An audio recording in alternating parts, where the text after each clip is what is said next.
विनोद कुमार शुक्ल द्वारा रचित निबंध मैं शहर से सोचता हूँ एक अत्यंत संवेदनशील लेख है, जिसमें लेखक ने शहर और गांव के जीवन, सोच, अनुभव और मानसिकता के अंतर को गहराई से प्रस्तुत किया है। कुछ मुख्य बिंदुओं पर हम ध्यान देंगे। शहर और गांव की सोच में अंतर। लेखक बताते हैं कि शहर में रहने वाला व्यक्ति हर चीज़ को अलग ही दृष्टिकोण से देखता है। शहर की सोच अधिक व्यवहारिक होती है, सीमित होती है और स्वार्थपरक हो जाती है।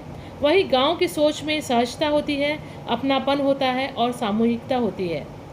मैं शहर से सोचता हूँ का भावार्थ यह है कि यह इन पंक्तियों के माध्यम से लेखक ये कहना चाहते हैं कि उसकी सोच अब शहर के प्रभाव में आ गई है। शहर में रहते रहते उसकी कल्पना शक्ति और संवेदनशीलता बदल गई है। वे अब चीज़ों को उसी तरह नहीं देख पाते जैसे पहले वह गांव में देखा करते थे।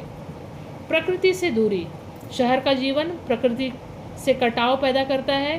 पेड़, खेत, नदी, खुला आकाश, ये सब शहर में कम होते जाते हैं। इससे मनुष्य की संवेदनाएं और भावनाएं भी सीमित हो जाती है। कृत्रिमता और अकेलापन।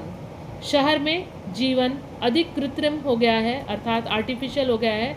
लोग एक दूसरे के करीब होते हुए भी भावात्मक रूप से बहुत ही दूर है। भीड़ के बीच भी व्यक्ति अकेलापन महसूस करता है। स्मृतियाँ। लेखक को अपने गांव की याद आती है। गांव को सरलता, आत्मीयता और प्राकृतिक सौंदर्य उसके मन में बसा रहता है। शहर में रहते हुए वे उन स्मृतियों को, उन मेमोरीज को याद करता है या महसूस करता है, लेकिन जी नहीं पाता। भाषा और अभिव्यक्ति में परिवर्तन।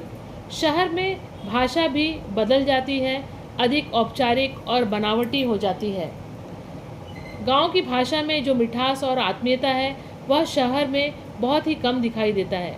संवेदनहीनता का बढ़ना। शहर में रहते रहते व्यक्ति संवेदनहीन हो जाता है।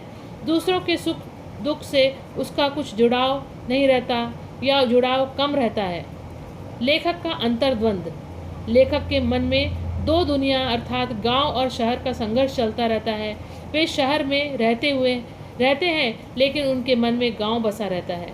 निष्कर्ष यह देखते हैं कि मैं शहर से सोचता हूँ निबंध यह दर्शाता है कि शहर का जीवन आधुनिक और सुविधाजनक जरूर है, लेकिन यह मनुष्य की संवेदनाओं, प्रकृति से जुड़ाव और आत्मीयता को कम कर देता है। लेखक हमें यह सोचने पर मजबूर करते हैं कि क्या विकास के साथ हम अपनी मानवीयता खो रहे हैं। धन्यवाद।